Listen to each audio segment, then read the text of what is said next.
Okay, I'm recording on my end too, guys. Very good. Okay, it's good to be here today. Um, okay, Arthur, do you want to start us off? Yeah, this is Paul and AJ's ex-Mormon files. I'm the Latter-day Saint. Paul is the ex-Mormon, and we have a guest, the Wyoming apologist. What's your name there, Wyoming? Alex Green. Very good. And he's a member of the Church of Jesus Christ of Latter-day Saints. And today is the subject of the temple. Is that agreed there, Paul? Yeah, let me just take something off just a second.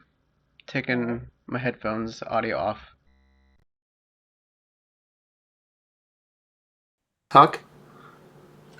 Is that okay with you, Paul? Yes. Can you guys hear? All right. Yeah, speak up Yeah. again. Okay, there we go. I can hear you much better. Oh, Great, good, great. good. And what was the topic again? About the temple. Is that what we agreed upon? Yeah, that sounds great with me. Okay. So anyway, I don't want to start it off. I want to wait and we get into this. Who do you want? It's up to you, Paul. If you want Alex to chime in on why he thinks the temple is important, and is biblically has a biblical foundation for its existence, or do you want Tobias? Yeah, so Alex can go ahead and introduce himself first if he wants to. Yeah, absolutely. Thank you. Okay, so I guess to kind of introduce myself, I'm Alex Green. I'm the Wyoming apologist. AJ here invited me on to participate in this debate. I guess that's kind of it for like my introduction. Okay, sounds good. Yeah, and if anybody doesn't know who I am, I'll give you a short synopsis as well. Again, I'm the founder and website developer of Daily Christian Devotionals, that's dailycdev.com, and Christianity Vs Mormonism, which is christvm.com. If you were to go there today, you'll see that there are some new updates. The menus are now gone at the top, and now they're just icons. Looks much more professional and modern. Worked on it a lot today. So, didn't really prepare for this much, but as you guys know, I already have a pretty hard stance against the temples, LDS temples, so I will just allow the Holy Spirit to be my guide when it comes to these kinds of discussions. As for me, I know that the Lord is better speaking than I am, so I would rather have the Lord speak through me than allow my feeble voice to speak when it comes to these matters of importance of salvation. So go ahead, Arthur. Do you want to give a little introduction as well? Yeah, sure. I'm AJ Hill. Me and Paul created this YouTube channel called Paul and AJ's Ex-Mormon Files again. And then I have another YouTube channel called The Latter-day Saint on Fire. And so I'm basically a Latter-day Saint who's very much loves the temple and sees it as a viable place in the world today. And I'm here to have that discussion or debate with Paul, and maybe I'll disagree with Alex too, the Wyoming apologist, and I'll get after him too. Probably not. Very good. So Paul, are we ready to go? You want Alex to start on his opening, or? Yeah, that's fine. Go ahead, Alex. If you want to open it up, you're welcome to it. Of course. So my opening, I'd like to pull up two scriptures. So the first one is Isaiah chapter 2, verses 2 through 4. It says, "And it shall come to pass in the last days that the mountain of the Lord's house shall be established in the top of the mountains, and shall be exalted above the hills, and all nations shall flow unto it. And many people shall go and say, Come ye, and let us go up to the mountain of the Lord, to the house of the God of Jacob. And he will teach us of his ways, and we will walk in his paths. For out of Zion shall go forth the law, and the word of the Lord from Jerusalem. And he shall judge among the nations, and shall rebuke many people, and they shall beat their swords into plowshares, and their spears into pruning hooks. Nation shall not lift up sword against nation, neither shall they learn war anymore. So, a few things I'd like to point out in here is it talks about, first off, it says in the last days, which I think we all can agree here that that's talking about our time right now. And it says that the mountain of the Lord's house shall be established at the top of the mountains. In the scriptures, most notably the Old Testament, the temple is often, I guess the mountain is usually used as a metaphor for the temple, because Moses would go up to Mount Sinai to talk face to face with the Lord throughout the book of Exodus.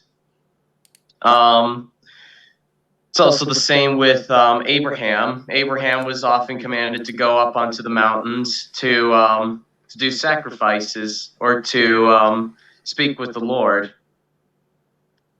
So in these scriptures, Isaiah is talking about the mountain of the Lord's house being established. And in this one, he's talking about the Salt Lake Temple. It's the Lord's house in the top of the mountains. And, and a lot of people could say that, like, the Lord's house could mean like a church of some kind. Well, church buildings are nice. They do have their purpose as, a place that people can gather. They're not the Lord's house. They never have been called the Lord's house in the scriptures.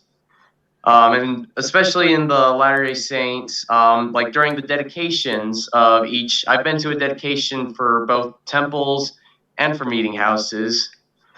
The temple is dedicated to the Lord as his house, and the meeting house is actually dedicated to the Lord's work.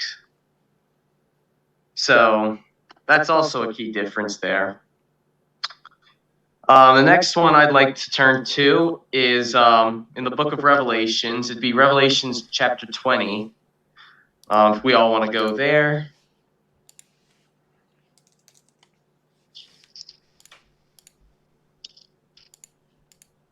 So in Revelations 20, it talks about, of course, the last days again. It talks about also the priests that stand before God. And something that you mentioned before, Paul, is that, with priests, you said that priests work in the temple, which in the Old Testament, that is correct. They worked in the tabernacle and then later the temple of Solomon. In this case, there will be temples on the earth, and there will be people that will be needing to work in them. So, so that's basically my opening arguments. So, yeah. Very good. Thank you. Did you want to Yeah, let me talk about that for a minute. Isaiah chapter 2 simply means the coming temple of Solomon that's being built. That's all that's talking about. If you look at all the commentaries on Isaiah chapter 2, that's all that means. It has nothing to do with a temple by the LDS Church.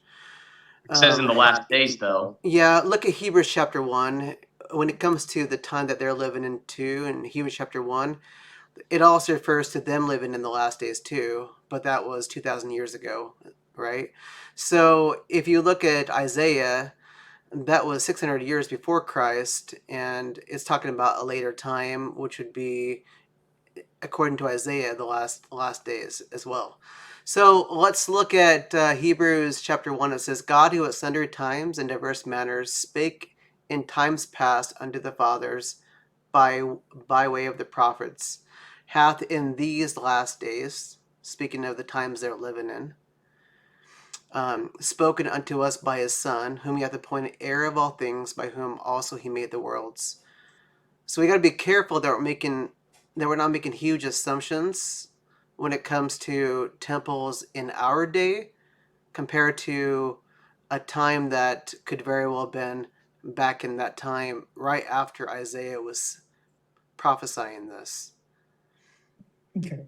Okay, Okay. so, and again, the only time we ever hear about priests and being ministers on earth when it comes to the New Covenant or New Testament church, it's always in regards to the millennial reign of Christ. It doesn't happen before that, and nobody is holding any priesthood. We only hear that when it comes to when Christ is ruling and reigning on the earth at that time. Do we hear that there are priests? Now, if you were to look at Revelation 20, we should see what's happening during this millennial reign. It's something that we shouldn't be just stating things about temples on earth and all that stuff. For we know that Jesus will be on the earth. He will be ruling and reigning. It's not until in Revelation 21 where his tabernacle will come down from heaven. And that's a discrepancy in your church as well, where you believe that you will build the New Jerusalem. Where in Revelation 21 it states that it will come down as a bride adorned for us. Coming down from heaven, already pre-built for us. So it won't be built in Missouri, which is a Temple Mount. This is all about temples because it's talking about Temple Mount in Missouri, where in Revelation 21 it's coming down. Let me read that for you. And I saw a new heaven and a new earth, for the first heaven and the first earth were passed away, and there was no more sea. And I, John, saw the holy city, New Jerusalem, coming down from God out of heaven, prepared as a bride adorned for her husband. And I heard a great voice out of heaven saying, Behold, the tabernacle of God is with men, and he will dwell with them, and they shall be his people, and God himself shall be with them and be their God.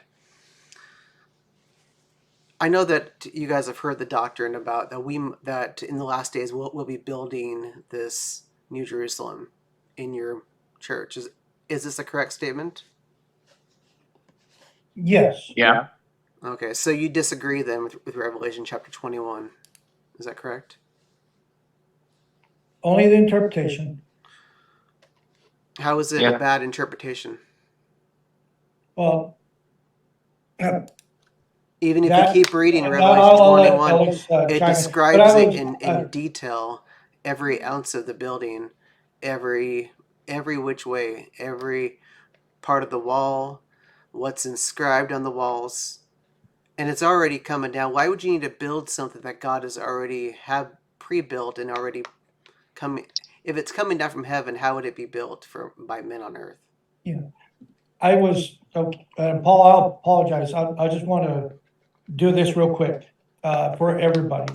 So whenever somebody's making a statement, let them finish and let's not try to interject while they're doing it until later on in the conversation, so we get a fullness of what they're trying to say. And the other thing is, I wasn't prepared for that question. I was thinking that I was gonna make a statement first and then come in, and then we could ask questions. But Alex, if you're ready for that question he just asked, I appreciate if you would chime in, if you could. And and we were in Revelation 21, you can read it in starting in verse 1, how the New Jerusalem is already pre-built and comes down from heaven, and then until it lands upon the earth. Okay. Yeah. So yes. So I mean, part of New Jerusalem will be the city of Enoch. The city that was taken up into heaven by God. But also, yes, we do believe that New Jerusalem will come down from heaven. But but it never says anywhere that there won't be temples already on the earth. Never says that. And that's one of those things that, there will be a temple in New Jerusalem as well. We know that there will probably be more temples built other places other than just New Jerusalem as well, on other parts of the earth during the millennium. And but with Missouri especially, there's not in Independence especially, and where New Jerusalem's going to come down. There really aren't any mountains, at least not compared to the Rocky Mountains that I have in my home state and in Utah. So that's kind of my thing. All right. So I would gather to say that because I am a freak of nature here, that I believe that there's duality in all things. Like I say, there's an evolution just much as I say there's a creation. What Alex said, it didn't even register, I didn't have a thought on that until I would say, yeah, there could be temples on the earth as well as a temple that comes from heaven and is on, becomes established on the earth. I don't see a problem with both those scenarios happening. So that's my opinion on that particular verse. So you both agree now that New Jerusalem will not be built? Will there be a place to prepare for it? Yeah. But will that city be built? It'll come down from heaven. Okay, so let me read what Joseph Smith wrote. This is Doctrine and Covenants. This is in Doctrine and Covenants, chapter 84, verse 2 and 4, and this is Doctrine and Scripture in the LDS Church. This is how it reads. A revelation of Jesus Christ unto his servants Joseph Smith Jr. and 6 elders as they united their hearts and lifted their voices on high. Yea, the word of the Lord concerning his church, established in the last days for the restoration of his people, as he has spoken by the mouth of his prophets, and for the gathering of his saints, to stand upon Mount Zion, which shall be the city of New Jerusalem, which city, and I'll quote, shall be built beginning at the temple lot. So you both have this wrong. Even your church agrees that the New Jerusalem will be built. It will not come down from heaven. This is one of Joseph Smith's false prophecies, for it goes against Revelation 21. Let me continue. Shall be built beginning at the temple lot, which is appointed by the finger of the Lord in the western boundaries of the state of Missouri. And this is another false prophecy in your scripture. And dedicated by the hand of Joseph Smith Jr. He's already dead, and that temple was never dedicated by him. So you got to think about that. 2 false prophecies about a temple being built there, dedicated by him, and New Jerusalem being built by men and not coming down from heaven. And then it continues.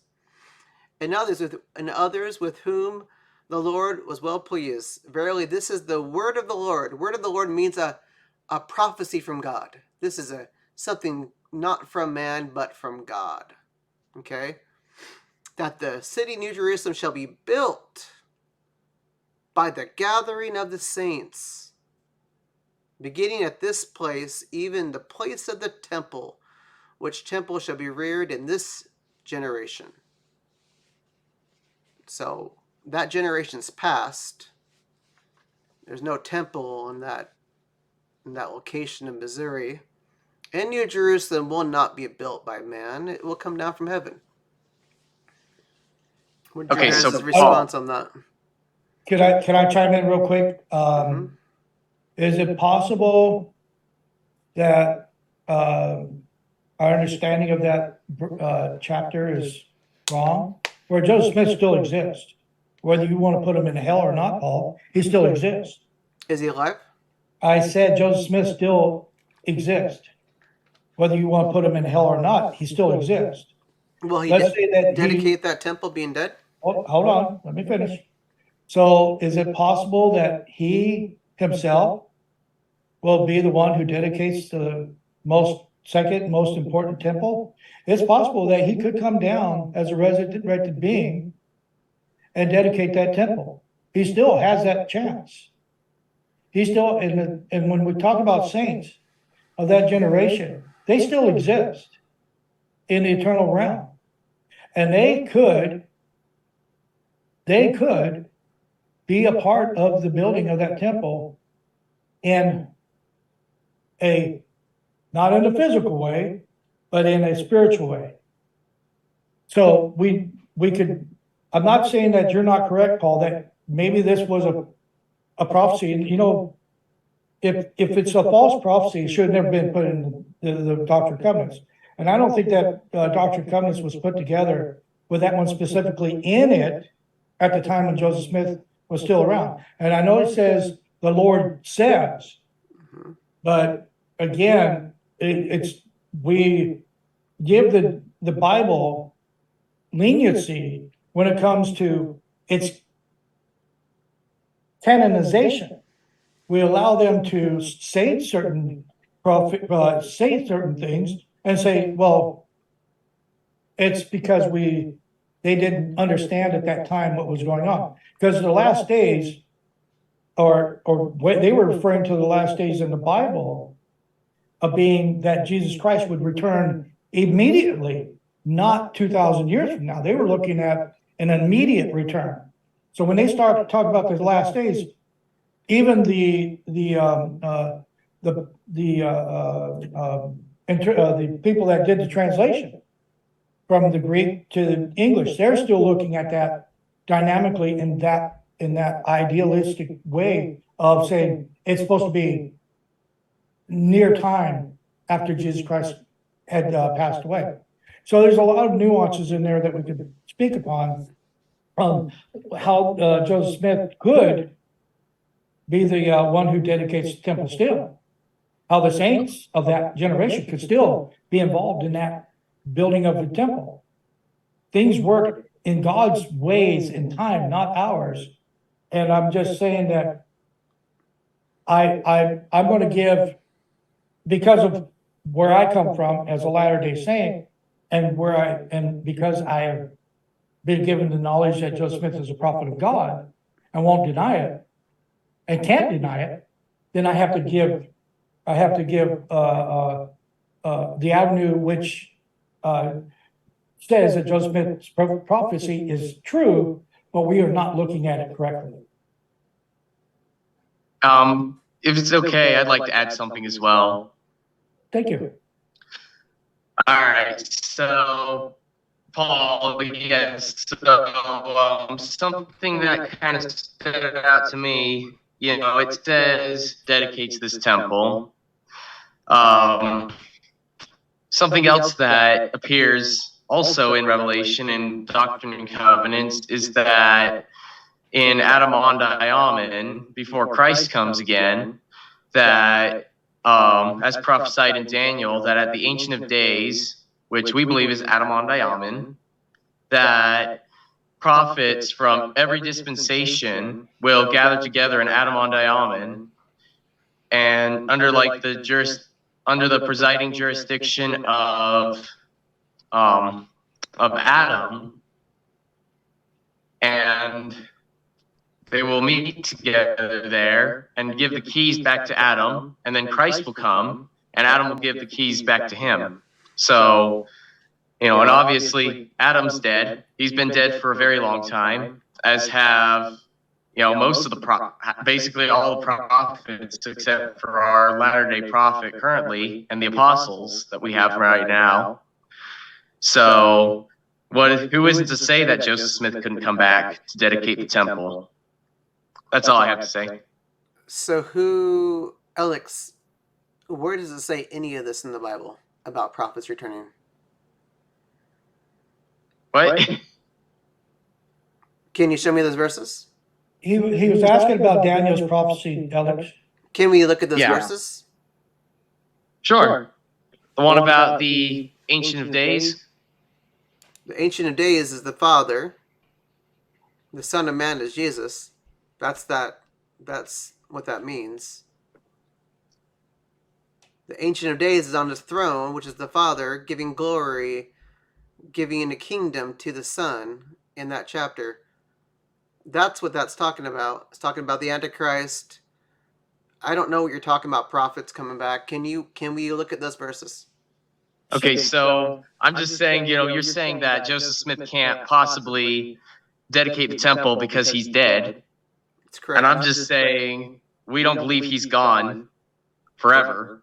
But your claim You is know, that and he like may return. we also believe that all the other prophets will come back at some point. Show me where So show me where it says that all the prophets will return. it's in the Doctrine and Covenants. It says that the prophets Doctrine will and Covenants is return. not scripture. Can you show me this in the Bible? Okay, I think you're missing the point that I'm trying to make, but Do you have a claim?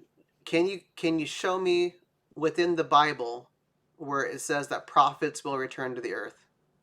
There's only one Okay, reference. There's only one reference to a prophet returning to bring the hearts of man, our fathers back to the sons, and the sons back to the fathers.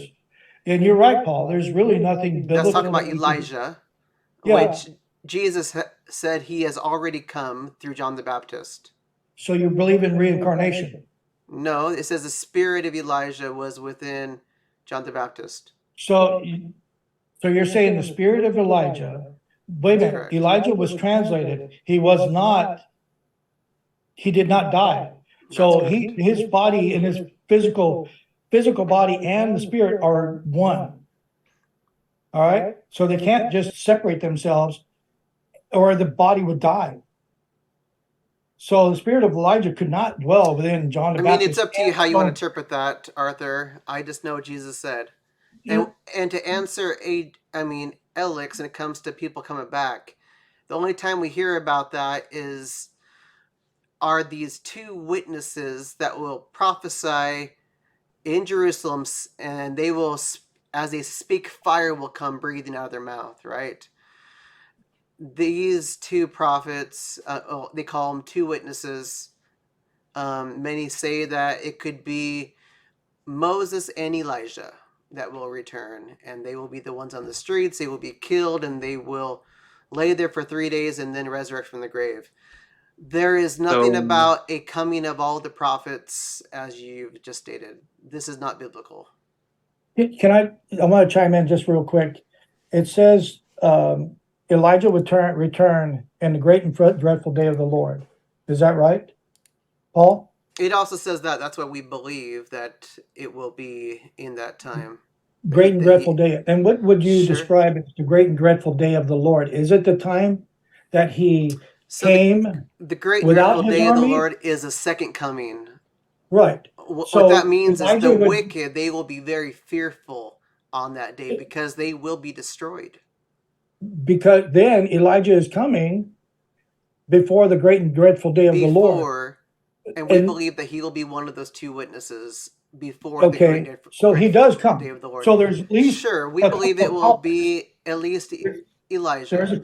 There is a couple of prophets that are coming before the great and dreadful day of the Lord. And so we only know of two witnesses. Joseph Smith won't be one of those guys. Okay, but let me ask you this, continuing on with that discussion, and then I'll give it to Elixir.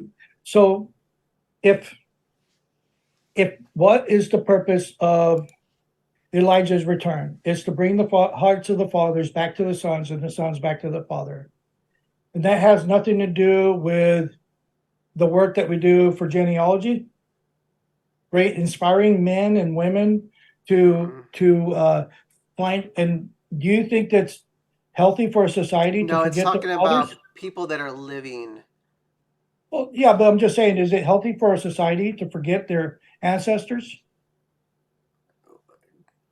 I mean, Jesus was posed that question about even burying the dead, and he even told that person that The dead will take I'd care have of to look at the themselves. verse, but let the dead bury the dead. I mean, it's when it comes to looking back at those people that have passed on, it's fine to think about them for a time, but to reminisce about our ancestors doing genealogy, that's not necessary. Okay. Anyway, Alex, you want to chime in, I'm sure. Yes. So, I mean, if it's not necessary for us to, look back on our genealogy, Paul, then why is it that there's so much genealogy in the Bible? Like Chronicles is all genealogy. Genesis has a lot of genealogy too. Like it lists the generations of Adam. And don't What forget about Jesus Christ and Matthew and Luke. Matthew? They talk about the genealogy of Jesus Christ. I was about to say Matthew too. Yeah. Okay, well, let me go ahead and read a verse to you guys to help you understand why we don't do genealogies anymore. And this is in 1 Timothy chapter 1. And let's see.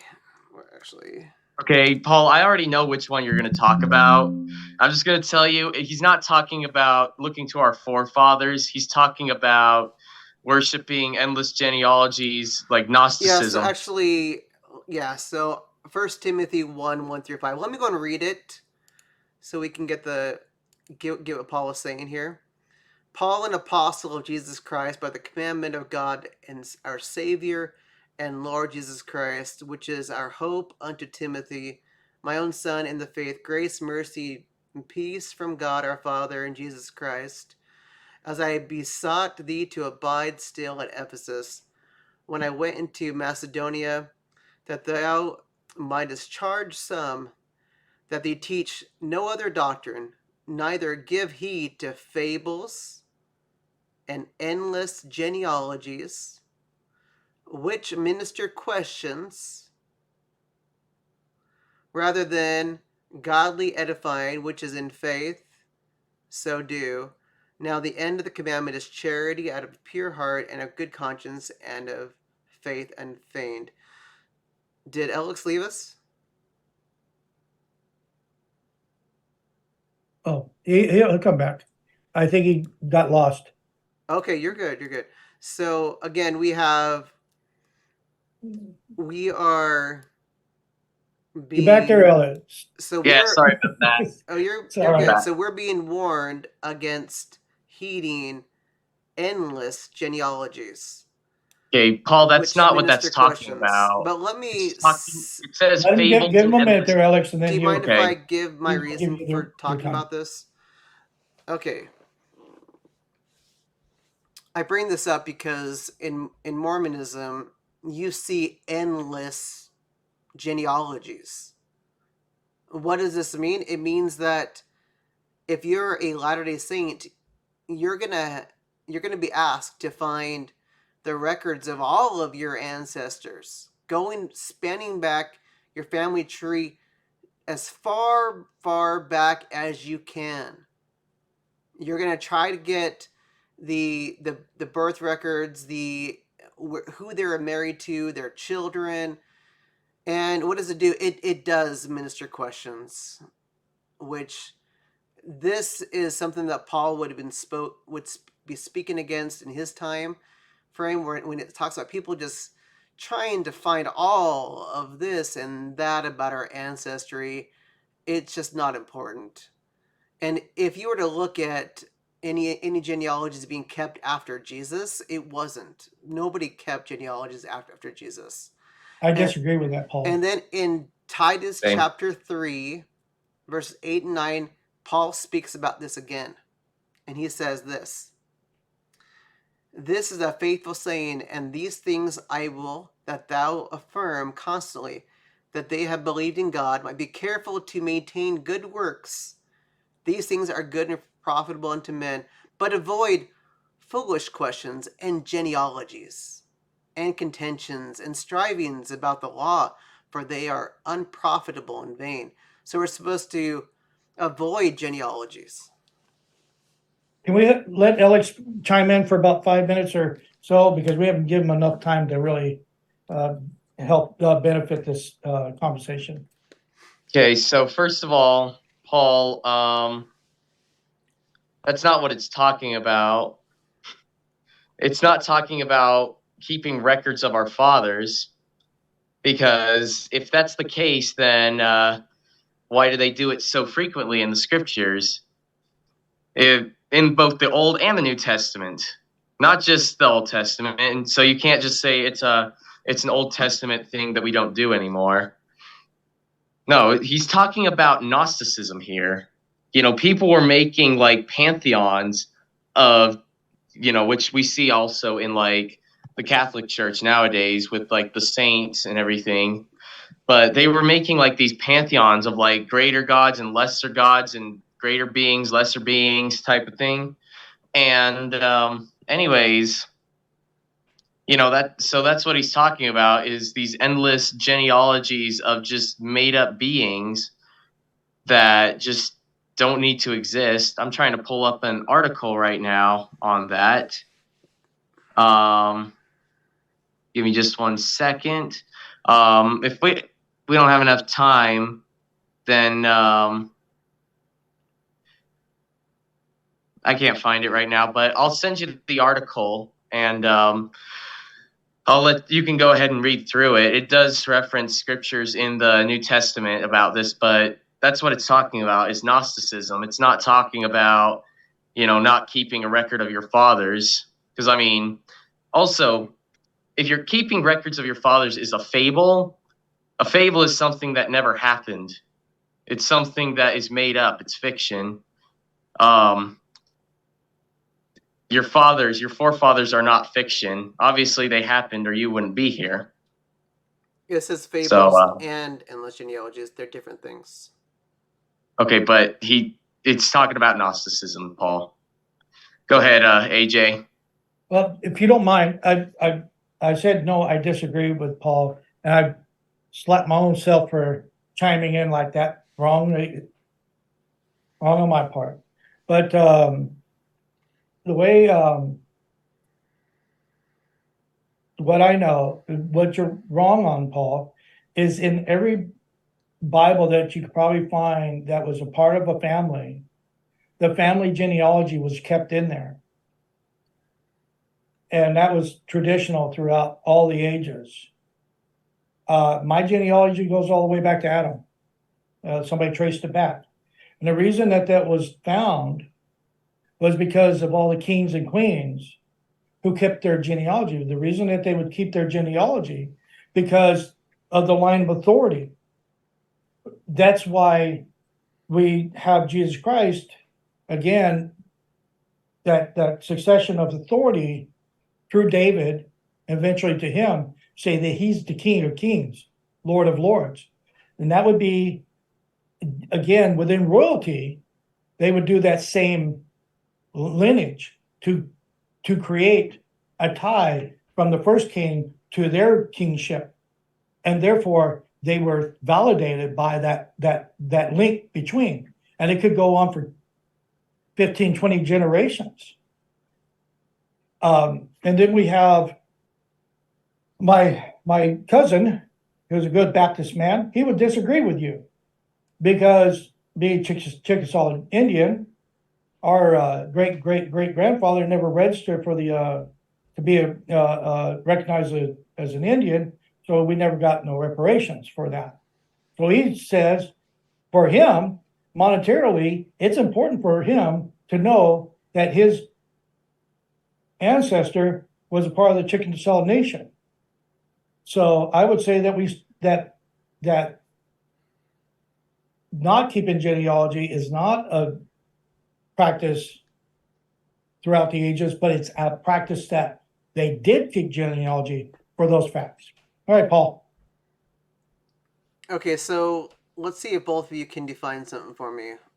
Can you define an endless genealogy for me? He's talking about Gnosticism, No, just about define this the endless term. pantheon of deities that they're Alex, putting on. Alex, he just specifically endless genealogies. Just Stay with that, and then if just you were answer to that. define endless genealogies, what would it mean? Yeah, I disagree with Alex right there. So yeah, just answer that question, and I don't want to play games with this. Fair enough. If I were to define endless genealogies with no context and to take it just completely out of context from what it's talking about here, I guess I would just say it means a genealogy that goes on forever and ever, which technically it doesn't. So, Okay, Arthur? Yeah, I say the same thing. The endless genealogies were, and I think uh, endless genealogies meaning that you're just doing nothing more than genealogy work. That's all you're doing. You're not in the doing nothing more than that. And so you're just endlessly just consumed by it so much that you have no other purpose in life. So that would be in my thought process of what endless genealogies is. So you don't think there are people in your church that they take up most of their time doing genealogy work? If they do, I think they're habitual, maybe addicted to it, and any addiction is pretty bad. But So you would say that's a bad thing to do continual genealogy every day. yeah, if you're doing it because you have if it's providing a link for you to a family member. See, I couldn't find my grandfather on my dad's side for 25 years. I'd looked for him. This year I finally found the information. My grandfather, not my great grandfather, not my great great grandfather. We're talking about my grandfather. Do you know how excited I was to know that I actually have somebody that give my dad his name? It's huge.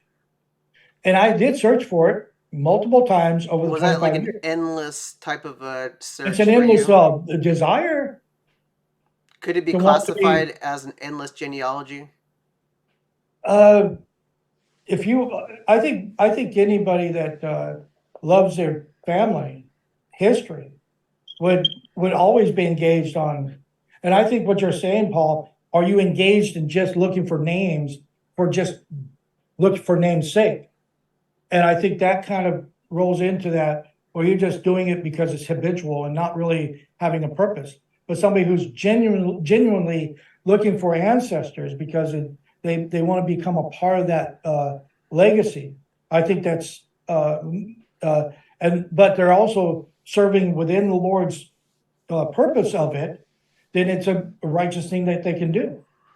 Well, we should look into this for a minute. I mean, you guys say it's a righteous thing to do genealogy work. But if you were a Christian and you looked at the real reason why you guys do it, they would say it's absolutely wrong. And the reason is the you guys are doing it to bring these names into your temple. That's the sole Yeah. purpose. That is your sole purpose, to do works for the dead for for these individuals. So that's why I warn people to not go to ancestry.com, these family history websites, because they will take these names. They will take your genealogy records and they will do the works for the dead for these people in these LDS temples. I got a question about that, Paul. So what if we waste our time?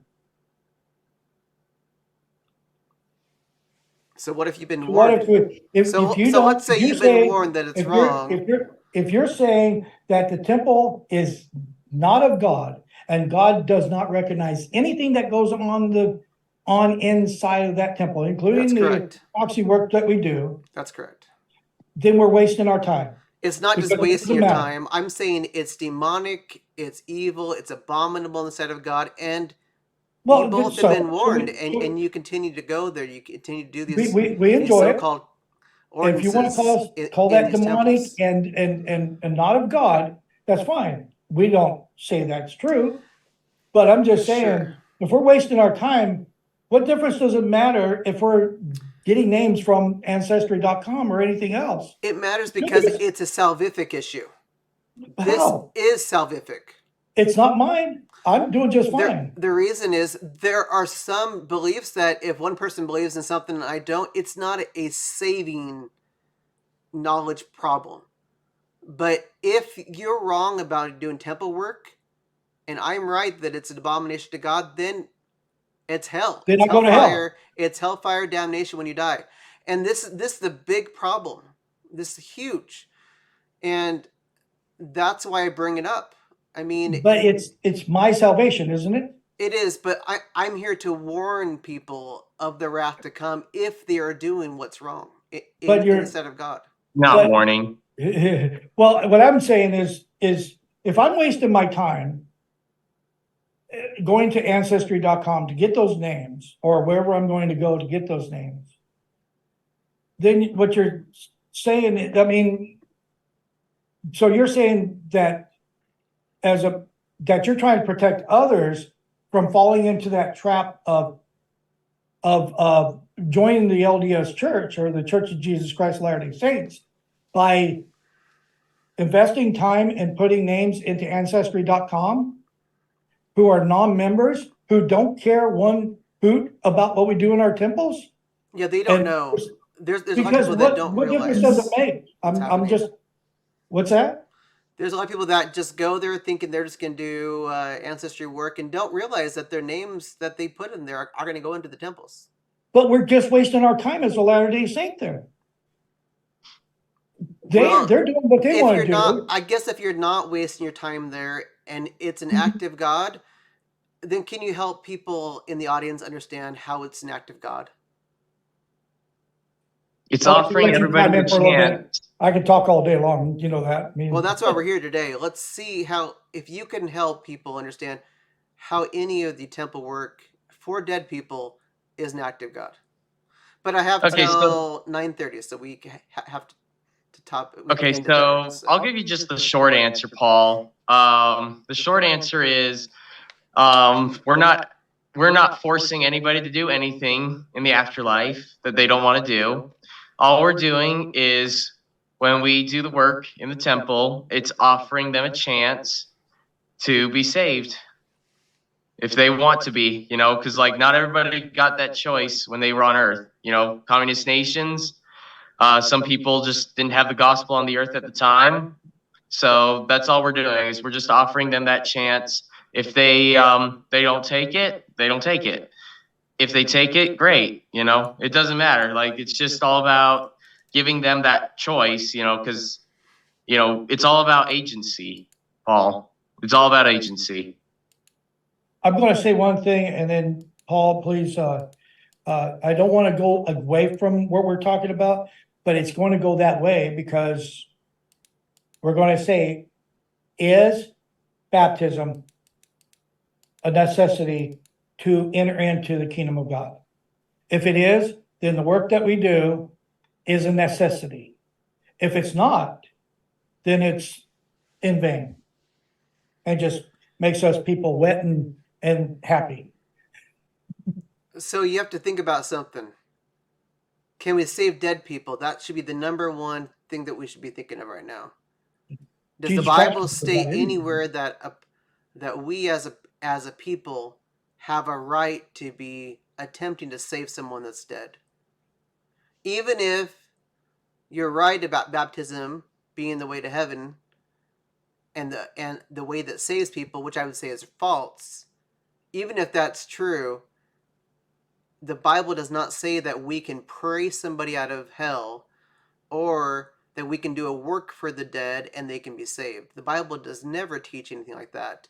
Instead, it teaches that when we die comes judgment. And what does that mean? Immediately when we die, there will be judgment set upon us. And this is before the great white throne judgment seat. What this means is we will know immediately that we are judged and we are wicked in the sight of God as we either go down into hell or righteous as we ascend up into paradise and then await our rewards. If we are going to receive judgment when we die,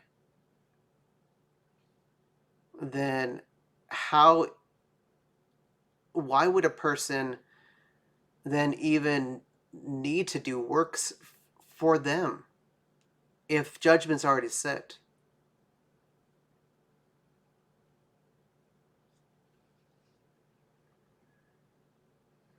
Are you done? I want to make sure I give you Yeah, go ahead, Arthur. What's your Yeah, response to that? I was just going to, Ellis, did you have something to say on that subject, or?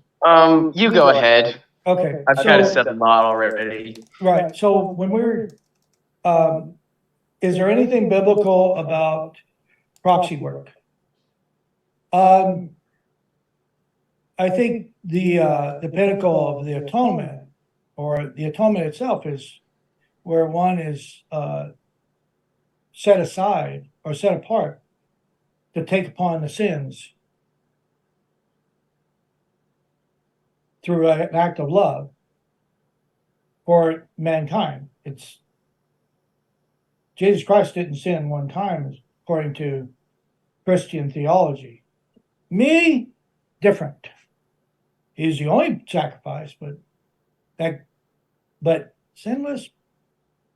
Anyway, what I'm saying, but he took upon him the sins of the world, whether it be on the cross or in the Garden of Eden, it doesn't matter. He took upon him the sins of the world. He did not one sin. So, but he paid the price for the sinner. We as Latter-day Saints are essentially playing the part of Christ when we do the proxy work, saying that I am taking upon me this name, my dad. So my boy took upon him the name of my dad, so that when he was dunked into the water, that he came out clean. Just as much as Jesus Christ did the work for me, I'm doing the work for my ancestors. And it's kind of it's a very small tie, and it's got a lot of holes, and I can't think of the right words that I wanted to use. So, but what I'm saying is, biblically, I would give Paul this, that there is nothing real biblical about proxy work that I can think of at the moment, especially for the dead. We just know that there's only one reference, and it's very vague, and that's, why else are you baptizing for the dead when the dead rise not at all? And it could be very well that Paul was talking about Jesus Christ, and these people are baptizing in his name, but yet they don't believe Jesus Christ was risen from the dead. And as a Latter-day Saint, we would say, well, he's talking about the dead and their resurrection, or to rise. But either way, there's not enough in the Bible, and I agree with Paul. But I would simply say, on my part, that the genius of Joseph Smith is beyond what I could have imagined, trying to put a church together. Here he's got a problem. He's saying that baptism is a necessity. I'm talking about Joseph Smith. Absolute necessity. But he knows that he's got Alvin that's in the grave and never got baptized. And he comes up with this work called Baptism for the Dead. And it works. And you know what? It works for me too. So I do have. You said you couldn't think of any scriptures. I found one. 1 Peter chapter 4 verse 6.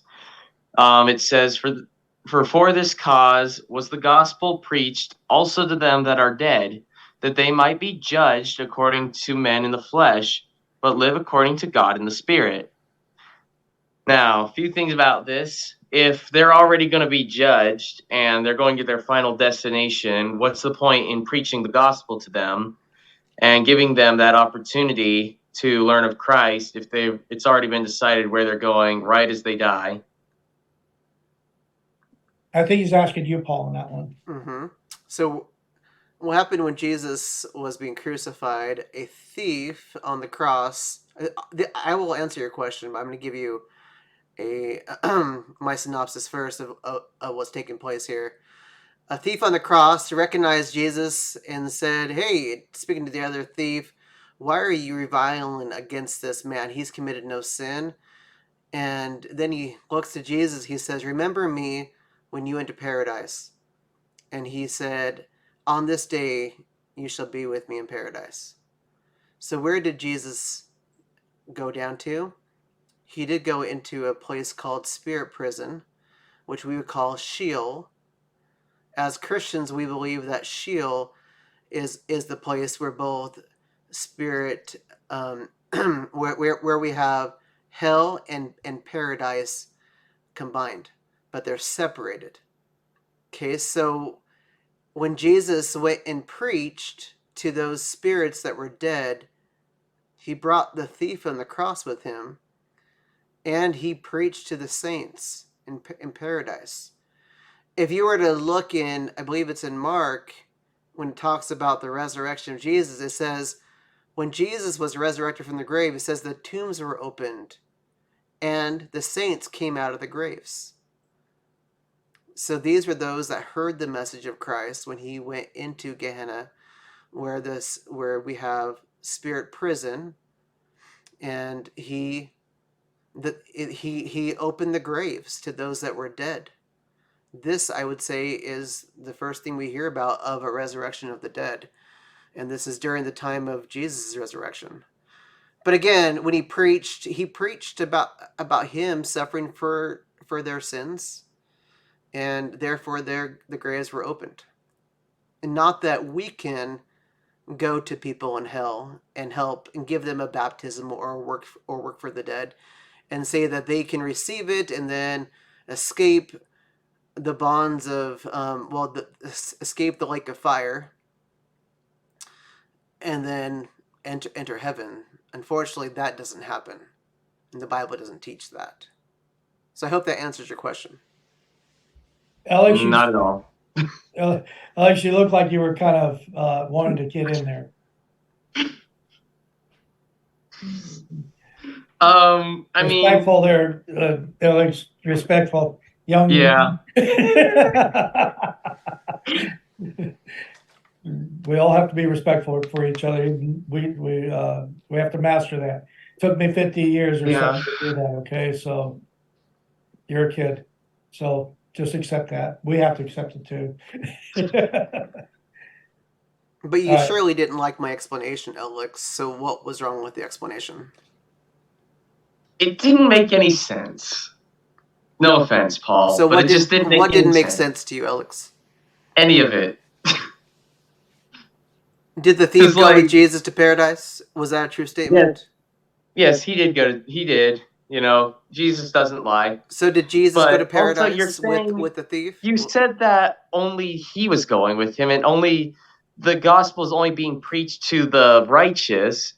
Why would it need to be preached to the righteous if they've already made it? So if those You people know, are in like hell, they already there know in the hell. scriptures. They already know the gospel. So like there's no reason for them to have to be, preached to anymore. It's just, preaching to the choir at that point because they're already in heaven and they're good, Well, they need to know So why that would Jesus suffered for our sins. That was a huge act. That was probably the biggest thing that's ever taken place on earth. And they needed to hear the good news. And you've heard about the verses where the saints came out of their graves, right? Yes. So if he preached to them and then they came out of their grave. Doesn't that make sense? Okay, yeah, but preaching to the choir here, though, because they already know the gospel. So They're to already Jesus, saved. in Jesus' mind, is it preaching to the choir? Also, this is after Jesus' resurrection. This is after all of that. This is during the apostles' ministry to all nations. What Can is? can I ask a question real quick? First Go ahead. Peter. Spirits are already in their place, aren't they? It's just the physical bodies that were released. Is that right?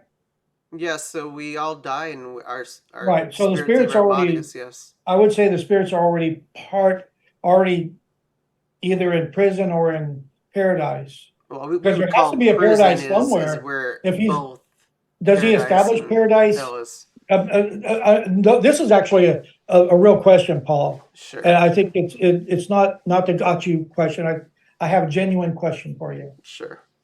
Uh, whenever we talk about paradise and we have spirit prison or shield, there's when does if it's only based on the fact that Jesus Christ was or broke the bonds of death through the resurrection, does paradise start immediately at that moment, or did they already have a paradise established before even Jesus Christ was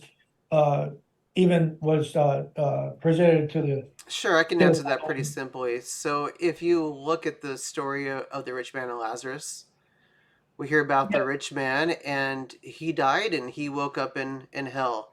And when he was in hell, he looked up far off, and he saw the poor man, and he was with Abraham, and they were together in paradise. And that is where he wanted some water to soothe his tongue because it was burning, it said. So paradise already existed, therefore there was Exactly. already It's called spirits. the There was already spirits Abraham's there. bosom was where paradise. Yeah. So Yes. I would say, so what I'm looking at is if paradise already exists, the spirits are already are part of the knowledge that Jesus Christ atoned for their sins. I mean, I think did they you already can, have that knowledge while they were in paradise? Did God because keep them from what's happening on earth? We don't know. So maybe that was the that, reason why that's Jesus went to preach to them. we'd have to assume that they had knowledge. I guarantee. And I grant nobody you that. knows that if the spirits can see exactly what's happening on earth, we don't know that. Okay, that's only an assumption. So to say Okay. Jesus needed to preach to them and tell them what happened, that I believe that was necessary. Yeah. So anyway, Alex, go ahead, please. Sorry about interrupting all that. No, it's fine. I mean, I've kind of said everything I think I need to for this, so. I would, and I'll just want to, were there ever spirits that came back after they had died? And the only time that I can think of is that we have Moses and Elijah who come back to the Mount of Transfiguration. I think is we know Elijah was transfigured. We're only speculating that Moses was.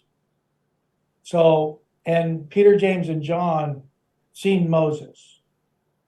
So if he's a spirit, then there is an avenue for spirits to actually see what is transpiring on this earth.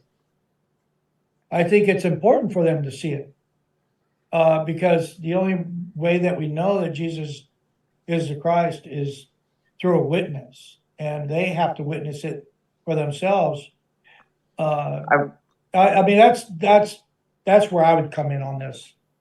I'd also say, with Gabriel appearing to Mary, to tell her that she's going to have the Son of God. That's another one. And of course, we believe that Gabriel is Noah. And I don't know what you believe about that, Paul, but Gabriel is we do believe Noah? that. Yeah. What? The angel Gabriel is You've never heard that Noah. one, Paul? Well, I've heard. Well, it's a Mormon doctrine. Well, Yeah, but he's returning. An angel is returning to Earth in some form. Yeah, guys, that's a huge assumption that's not biblical. the Same question thing that is, you're saying that Adam was Michael the archangel. That's a huge assumption too. It's like you're giving names of people, making them angels for some weird reason. I well, mean, there's you nothing have to be wrong. very careful about that. There's nothing new about receiving a new name, because we know that But Simon was given the name Peter and Saul was given the name Paul, and them were the two that came right off the top of my head. So Jacob was given the name Israel. For Adam to receive I a mean, new becoming name, an angel, guys, well, it's just that's a ridiculous statement. we call it an angel, but we call Moroni an angel, but we would say that he was a resurrected being, a resurrected man. Just because we put the title angel on there doesn't mean that it means the same thing as what we call the angel that comes to the Angels in the Outfield movie, or the flapping of the wings.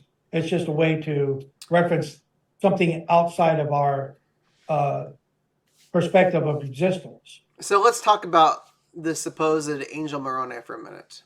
Okay. Yeah, sure. So let me help you understand the problems with that statement, saying he was an angel. Number one, we hear about this resurrection of the dead when Jesus rose. Okay. The second time we hear about a resurrection of the grave is during the first resurrection, during the millennial reign of Christ. Moroni supposedly lived around, what was it, 300, 400 AD, which doesn't fit. He wasn't. Why not? He wasn't the time. He didn't live before Christ, and he didn't live during the time of the millennial reign. So to say he was already resurrected, that's an untrue statement. Because nobody has been resurrected from the time of Jesus till the millennial reign. Nobody will ever be resurrected until then. Where does it say that in the Bible? The Bible teaches that. So we can read that in Revelation 21. But that no one's going to be resurrected until Christ comes again? It says that that's the first resurrection. But why was the graves opened up? Actually, that's Revelation 20. Let me go and read it to you. Yeah, but I asked the question, why is the graves opened up where it allows the physical bodies to be raised from the dead and reunite with the spirits? I don't understand your statement. What is your question? Well, again, the graves were opened on the days. Yes, that was the time of Jesus. Okay, and if that's true, that means there was a resurrection at that time. There was the first resurrection at that time. Yes. Okay. That was the first resurrection. That would not be the. It was not called the first resurrection.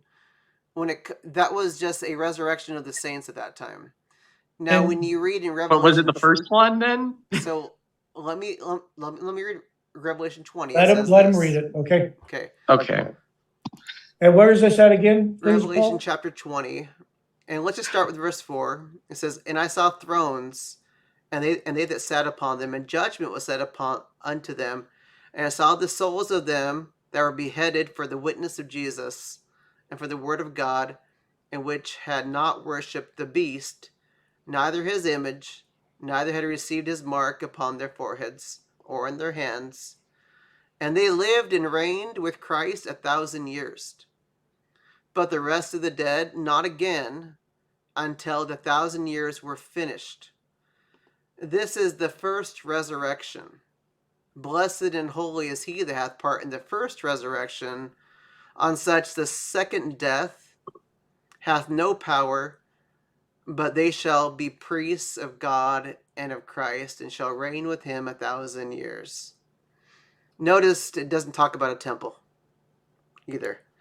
But again, this is when the first resurrection will take place, so we're going to have to wait. The souls will rest in either paradise or be tormented and tortured in hell until the first resurrection for the ones in paradise, but those in hell, they'll have to wait till the second resurrection, which will be the great white throne judgment seat. Okay, so you're saying that the So first Moroni couldn't have been resurrected. so you're saying that the first resurrection is after the 1,000 years that Christ reigns, or is that? No, Is it's that- the beginning part of the 1,000-year reign is when Oh, so it's the the first beginning resurrection part of begins. 1,000. Mhm. Okay, and then the second resurrection would be for those who After were, the yeah, the 1,000-year great. reign, when the great white throne judgment seat I takes thought we were place, all and then people going to be. from all nations that were wicked go before God. The righteous and wicked, those that were righteous will receive rewards. Those that were wicked, they will hear the words that God, Jesus, never knew them. You slothful and wicked servant, and he will cast them into the lake of fire, which is the second death. And it says, if your name is not written in the Lamb's Book of Life, you shall be thrown into the lake of fire. And that's what this chapter talks about. So where does my Baptist friends get the notion that all will be standing before the great white throne of God? We will. All of us. Everyone. And we'll all be judged at that time. Not Yes. just the wicked, but the righteous too. Yeah, let me read it.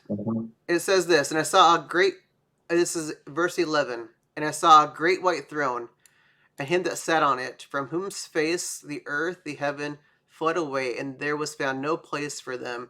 And I saw the dead, small and great, stand before God, and the books were opened, and another book was opened, which is the book of life. And the dead were judged out of those things which were written in the books according to their works. And the sea, this is those in paradise, those that had water among them, because we know there was no water in hell. And the sea gave up their dead which were in it, and death and hell delivered up the dead which were in them. And they were judged every man according to their works. So we got those that were righteous and the wicked brought together at the judgment seat. And death and hell were cast into the lake of fire. This is the second death. So those that were in hell, they will find out their names are not in the Lamb's Book of Life, and they will be thrown into the lake of fire. The next verse says that. And whosoever was not found written in the book of life was cast into the lake of fire. So again, it doesn't talk about those in paradise. Nothing happens to them. Just those that were a part of hell, they will be thrown into the lake of fire. Yeah. So we've established that we're all going to be judged for whatever reason. I mean, for our own works, and but you're telling me that God could not bring forth a resurrection if it was necessary for His plan to certain individuals. I Just mean, because, I mean, he can do what he can interpret it. God can write this, but He can also use other scripture to allow Him to. but I mean, if you believe For His purpose if to you go believe the forward. Bible is correct in the statement that the first resurrection happens at this time, then you will disbelieve that there was a resurrection for Moroni. That Yeah, but, unfortunately I think can't God happen. could. I think God could use, just like if that gravity prevents us from having any ability to get off the ground, unless we use force and lift to offset those gravity. So we know those laws. We know how to use those laws against themselves, or to enable us to do one thing that the law doesn't allow us to do. And same thing with God. I think He's pretty smart, or smart enough to know how to use His laws that belong to Him, so that He can move His work forward and still comply with what is going on here. But notice how you have to say, well, how you have to justify it now, and say It's that, like, oh thou well, shalt not because the kill, Bible says but this. Well, maybe God, maybe But He He said, just thou did shalt it just not kill, because but yet Moroni He, was a righteous man, He yeah, decided to resurrect him. yeah, but it says, thou shalt not kill, but He kills people. And he knows what he's saying perfectly so that he can use the power that he has to make sure that his work goes forward. So just because he says something that into our feeble minds that we have, that are as if you were to put the world's geniuses together, you'd still be less than 1% of what God's understanding is. So I think God can use thou shalt not kill, but also command people to kill when it's necessary for his plan to continue to go forward. So if he says that this resurrection, the first resurrection, will not come until this time, he can also put in place that he needs these particular people to be resurrected, so he has a forward movement on his plan. Well, it'd So I have to don't make think sense God- according to your belief that they'd have to be resurrected, but if you're a Bible-believing Christian, this wouldn't make any sense at all. Well, yeah, and I'd agree with Well, that. you don't believe in the Bible, so. I don't believe the Bible. No, you don't. What? You believe what you want to hear. What kind of statement is that? I Yeah, I'm breathe. confused on that one too, Alex. I Sorry. eat and breathe He's, the Bible on a daily basis. I'm gonna teach Alex my how to daily really bread. debate people and not. I mean, I just think that you just believe, Paul, just what you want to believe and just ignore the rest. But don't we all do that, Alex? I don't. I mean, I do. I admit that there's some things that are contradictory. I'm not, see, I don't have to build something up grandiose to help me get over the log. You know what I mean? I can play it straight. So I have an advantage, all right? So what I'm saying is, there's things that I would say, again, I just go back to the example, thou shalt not kill, and then you have God commanding people to kill. That's a contradiction, true contradiction. And because of that, but because we look at it in the form of man and our understanding, and we can't get past that sometimes.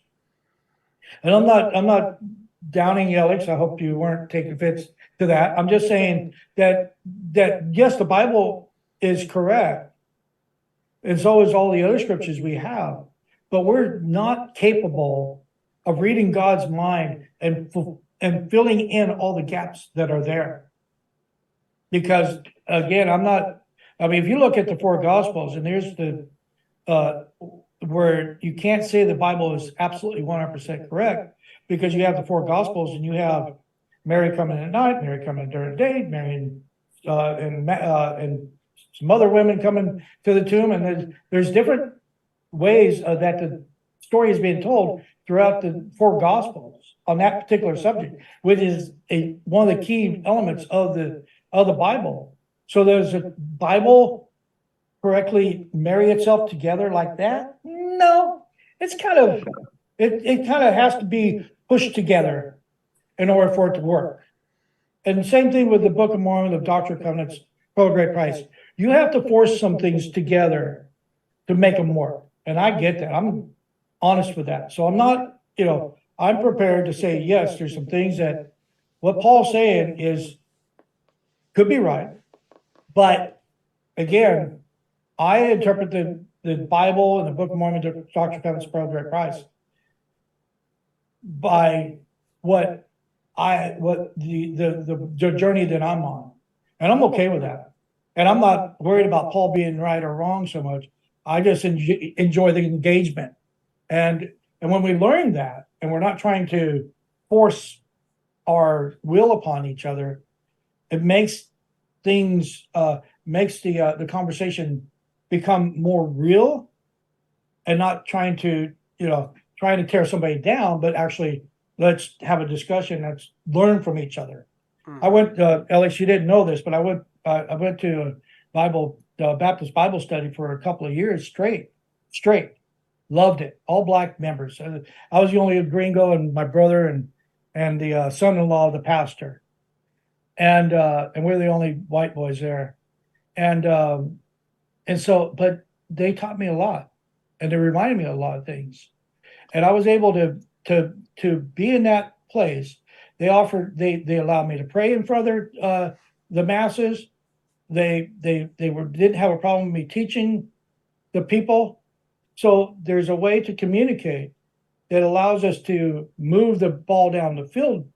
Might be slow paced, but it gets there. And then we're all communicating about the love of God and not trying to figure out who's top dog. And that's my final statement. And I know Paul's got to leave. So who wants to go? Who wants to go last? Well, let me read some verses real fast. We can discuss this if you want to. This is what I like to bring up whenever I hear people talking about works for the dead. You got to look at Revelation chapter 21 to see what Jesus revealed to his people. It talks about those people that are in paradise, how God's going to wipe away all the tears from their eyes, how it's going to be a most wonderful time for them to now go from paradise and enter heaven. And then it talks about those that are wicked and what happens to them. And it's a very sorrowful, I would say very fearful thing to even look at these verses if you're in sin. Because it will speak to your heart, it will speak to your soul, because it will no longer cause you to live a life thinking that you're going to have another chance. For that's not possible inside of God, that we will have second chances after this life. So I want to read starting with verse 1, because this is the good part. It says, and I saw a new heaven, new earth. The first heaven and first earth were passed away, and there were no more sea. And I, John, saw the holy city, New Jerusalem, coming down from God out of heaven, prepared as a bride adorned for her husband. And heard a great voice out of heaven saying, Behold, the tabernacle of God is with men, and he will dwell with them, and he shall be his people, and God himself shall be with them and be their God. And God shall wipe away all tears from their eyes. And there shall be no more death, neither sorrow, nor crying, neither shall there be any more pain, for the former things are passed away. Doesn't it sound so beautiful? It's amazing, right? And he that sat upon the throne said, Behold, I make all things new. And he said unto me, Write, for these words are true and faithful. And he said unto me, It is done. I am Alpha and Omega, the beginning and the end. I will give unto him that is athirst of the fountain of the water of life freely. He that overcometh shall inherit all things, and I will be his God, and he shall be my son. This is the verse. Verse 8. I believe that you cannot believe this verse and still believe in works for the dead. And this is the reason. Just read it with me and see if you can still believe in it after you read this verse. But the fearful and unbelieving and the abominable and murderers and whoremongers and sorcerers and idolaters and all liars shall have a second chance? Is that what it's saying? No, it says, shall have their part in the lake which burneth with fire and brimstone, which is the second death. So we see a lot of people lumped in here that are wicked. These people experienced hell. They were then judged according to the last chapter we read. And they're going to be found out guilty, not having given a baptism for the dead, endowment for the dead, initiatory, sealing. None of that is going to help them. For it says, these people will have their part in the lake of fire. It's a second death. This is a big deal. there just as we have a sea of water. Imagine looking at the sun and its rays, its beaming rays. And if you were to look deep into the sun, where it's just scorching hot, there's lakes of fire upon that sun. That's how this lake of fire is going to be for the wicked. And it's just something to think about for a minute. If when you die, if you're going to be judged in that moment, you die. And if you are an idolater, a liar, a murderer, whoremonger, any one of these people, are you going to be able to receive a work for the dead for you if you're already destined to the lake of fire? Is this even possible? So, what do you guys have to say about this? That sounds like Calvinism. How? You said if you're already predestined for the lake of fire, I'm not there's saying nothing anybody's that can save you. predestined for anything. I'm just saying they chose this lifestyle. You said the word predestined. If I said predestined, I didn't mean predestined. I said they chose a life of sin.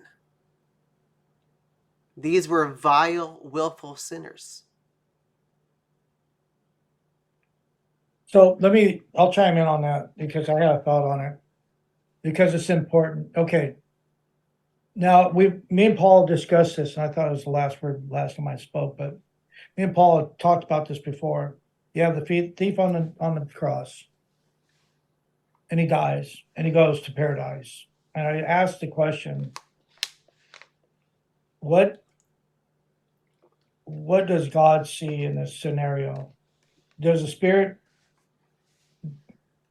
somehow become unsavable from the moment it leaves the body and goes into the spirit world? I don't think anything's impossible for God. If Jesus Christ is preaching to the dead that are in prison, there's a reason he's doing it, because he's saying, I am the resurrection, I am the life. And those who believe in me will have everlasting life. He's giving them a chance one more time to say, I accept you as my Savior. Even those who died before Jesus Christ was ever thought about here on this earth, they were also in prison, because they were in paradise. We'll call it paradise. They were in spirit world. Okay. Don't let me misspeak. If I do, just slap me on the back of my head. While you're in that thought process, answer this question too. Did Jesus also say there is a resurrection to damnation? That one, you'd have to explain that one to me, because did Jesus say there's a resurrection to life and damnation? Do you remember that verse? I vaguely. Do you want me to bring it up? Yeah, sure. But while you're bringing it up, let me finish my thought. So again, I don't see how God is not capable of not bringing forth salvation through Jesus Christ, even those who are spirits, even if they were the righteous, the most righteous in the Old Testament, their righteousness was nothing but filthy rags. And they would still need a redeemer no matter what. All of us need a redeemer. All of us need the atonement. And if the spirits that were righteousness were as filthy rags to receive the atonement, and then the same thing would be given to those after the resurrection. Okay, so John chapter 5 verse 29 says, and shall come forth that they have done good unto the resurrection of life, and they that have done evil unto the resurrection of damnation. Okay. So so there are two types Ellis, of do you have something, Alex? resurrections. Alex, I'm sorry about the Ellis thing. Go ahead, Alex. Yes. So you're talking about the resurrection of the the damned. So yes, I mean we do believe that everybody will receive, even like the worst of people, as long as they have received their body while they were on the earth, they are going to be resurrected. They're going to receive their bodies again. Doesn't mean that they're going to be saved, though. So that's kind of all I got to say about that. So So yeah, can and you what verse was guys that again? What verse was that again, Paul? I apologize. I try that's to get through. you can start with verse 27 through 29 because it talks about the judgment. Okay. In John chapter Uh, 5 it says, and hath given him authority to execute judgment also, because he is the Son of Man. Marvel not at this, for the hour is coming, in the which all that are in the graves shall hear his voice, and shall come forth, they that have done good unto the resurrection of life, and they that have done evil unto the resurrection of damnation. okay, now there's not one that has ever, like I said, and I would go back to Isaiah saying that our righteousness is nothing but filthy rags. So we're all damned to So hell who says without us, the so who says we're without. righteous? I'm Can we just say saying. we're righteous? I understand you either the resurrection of life or to damnation. And for me, I'm speaking on how my head works. Okay, I'm not trying to claim something other than what you're saying in dispute. I'm only saying this is where my head is on it, because again, without Jesus Christ, we're all damned to hell. And shall come forth they that have done good unto the resurrection of life. And that which is good would be accepting Jesus Christ. And they that have done evil unto the resurrection of damnation, which would be those who did not accept Jesus Christ. So, and I think, yeah, I mean, but you do have Moses and you have Elijah, who's out the Mount of Transfiguration. So they're in a pretty good place, I would say. You have Abraham and Lazarus in that story who are in a good place. So I would say that it is true what Paul is saying, that there will be those who are damned because that's the nature of who they are. Just like in the Book of Mormon says, an evil spirit cannot bring forth a good fruit. That scenario where it's evil is going to do evil, good will do good. And so those who in their hearts were doing evil because that was who they naturally are, they will be damned damned to hell just because that's who they are. But those who would have otherwise chosen the goodness of God, but had done evil because of the teachings of their fathers, of their evil fathers, what is their plight? Do they just lose because their fathers taught them to do murder and whoredoms and all these other things?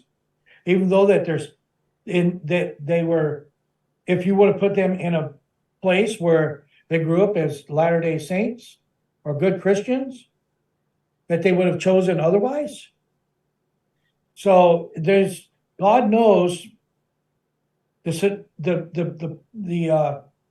dealings with each one of his children, and he's going to deal with us individually, and therefore he's not going to say, you did evil, your heart is evil, your spirit is evil, that's it, I'm done with you. He's going to say, you were this, but this is the reasons why you were this. I think that's my end on that one.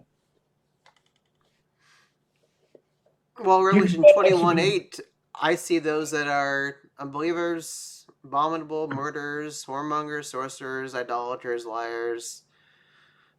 I mean, many of you would probably say that you are one of those things as a part of your life. And I would say, according to 1 Corinthians chapter 6, verse 9 through 11, if you continue in that lifestyle, continue to look at pornography, continue to be a fornicator, an idolater, then you will have your part in the lake of fire, according to this verse. It's those that are unrepentant, have not repented of these things, have not given up for God, have not received Jesus into their lives and allowed him to cleanse them from all wickedness. But again, the Bible teaches of no second chances, that if you are one of these types of people, then unfortunately you will have your part in the lake of fire. So it's not an outer darkness, it's a real lake of fire that we need to be prepared for if we are wicked. So the last thing I want to say is there is only one God. Isaiah chapter 44 says that beside me there is no other God, that he knows of no other God beside him. That's what the Bible teaches. But one of the things that you will learn in the Mormon temples is that the works you will do, you will eventually do them to attain godhood. Can we leave that debate for next week there, Paul? We Since you can introduced it? we can leave that for next week, and we can talk about that then. Do you guys have any concluding thoughts? Just I'd love to join for the next debate too. you're more than welcome. You've been actually I'm exercising my mind right now, Alex. I think you're somebody that I'd like to recruit onto my other station so that because it's boring. Not when Paul's on there, but when I'm on there by myself, it's boring. I've even recruited my boys, so I think you're definitely somebody I'd really love to join the team with. But anyway, yeah. Paul, you agree? Is Alex welcome back next week? Oh, anybody's welcome back. Yeah, on this show. And if you know of anybody else that also wants to join in, that sounds terrific too. I think Robert Boylan still wants to debate you. I mean, you can just, if you want to just bring him on this show, that's fine. We can all kind of please discuss do. things I'll together. debate Robert Boylan myself. I've got plenty of ammo for everybody. I had my family down in Southern California, LDS through and through. I debated with them for 3 or 4 days. So on a subject. So I've got plenty for everybody. I don't choose my enemies. They choose me. But I must say, I really enjoyed this, guys. Really this have. discussion. Thank you. Thank you, Alex, for coming on. Thank you, Arthur. We'll do it again next week. Same time next week? Absolutely. Alex, is that good with you? Sounds good to me, yeah.